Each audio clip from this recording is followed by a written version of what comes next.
Iraq को 20 साल पहले खंडहर में तब्दील कर देने के बाद अब अमेरिका के निशाने पर ईरान है। जब सद्दाम हुसैन के इराक पर अमेरिका और नेटो देशों ने हमला किया था, तब ईरान उस हमले का तमाशाई था और अब अमेरिका के निशाने पर ईरान है तो दुनिया तमाशाई है। दरअसल ईरान और अमेरिका के बीच तनाव की एकमात्र वजह है परमाणु बम, और इस बम से अमेरिका ही नहीं बल्कि इजराइल को भी खतरा है। इजराइल को डर है कि अगर कट्टरपंथी मुल्कों के हाथ में परमाणु बम आ गया तो वह किसी भी दिन इजराइल को मिडिल ईस्ट के नक्शे से मिटा सकते हैं। ऐसे में यहूदियों की हिफाजत के लिए पिछले 100 साल से इजराइल मिडिल ईस्ट में 10-10 देशों से जंग लड़ रहा है, क्योंकि लड़ाई जमीन की नहीं बल्कि वजूद की है। और अब उसी वजूद को बचाने के लिए अमेरिकी राष्ट्रपति डोनाल्ड ट्रंप इजराइल की ढाल बन चुके हैं।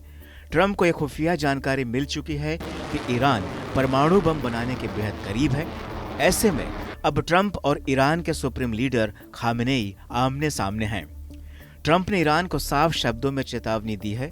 उन्होंने कहा है कि अगर ईरान ने परमाणु हथियार बनाने की कोशिश नहीं छोड़ी तो अमेरिका सैन्य हमला करेगा।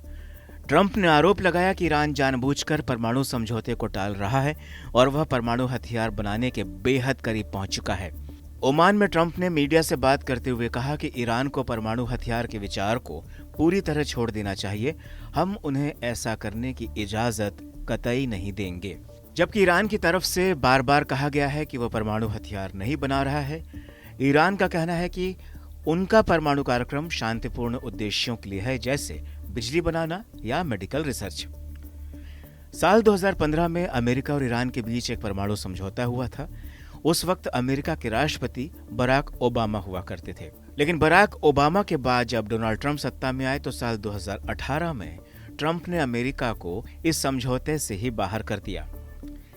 फिर जो बाइडेन के राष्ट्रपति बनने के बाद कुछ अप्रत्यक्ष बातचीत हुई, लेकिन अब तक कोई ठोस नतीजा नहीं निकल सका।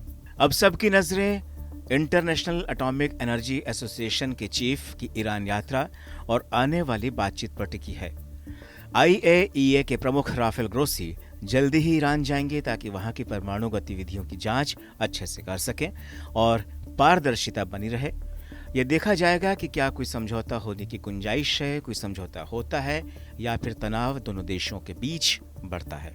IAEA यानी अंतर्राष्ट्रीय परमाणु ऊर्जा एजेंसी एक निगरानी संस्था है जो देखती है कि कोई देश गुपचुप तरीके से कहीं परमाणु हथियार तो नहीं बना रहा।